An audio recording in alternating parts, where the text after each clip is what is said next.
বহু দিন পরে বহু কল্পনার পরে আমাদের কুমিল্লা 10 নির্বাচনী এলাকার মাননীয় সাবেক অর্থমন্ত্রী আহম মোস্তফা কামাল এসপি লোটাস কামালের নির্বাচনী আসন লালমাই উপজেলায় কুমিল্লা দক্ষিণ জেলা আওয়ামী স্বেচ্ছাসেবক লীগের অন্তর্গত লালমাই উপজেলা আওয়ামী স্বেচ্ছাসেবক লীগের কমিটি অনুমোদন দিয়েছেন কুমিল্লা দক্ষিণ জেলা আওয়ামী স্বেচ্ছাসেবক লীগ।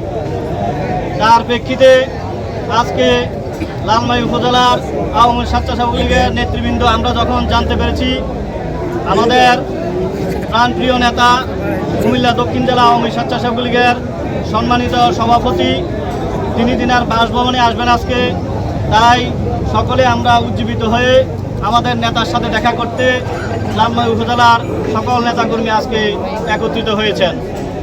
আমাদের এই প্রোগ্রামকে সাফল্যমণ্ডিত করার জন্য আমাদের লালমাই উপজেলার সাংবাদিক বৃন্দ আমাদের সাথে এসেছেন। আপনাদেরকে লালমাই উপজেলা আওয়ামী যুবলীগের আওয়ামী স্বেচ্ছাসেবক লীগের পক্ষ থেকে আন্তরিকভাবে ধন্যবাদ জানাচ্ছি। আমাদের এই উপজেলা লালমাই উপজেলার অন্তর্গত বাগমারা উত্তর আওয়ামী স্বেচ্ছাসেবক লীগের কিছুদিন আগে নতুন কমিটি দেওয়া হয়েছে।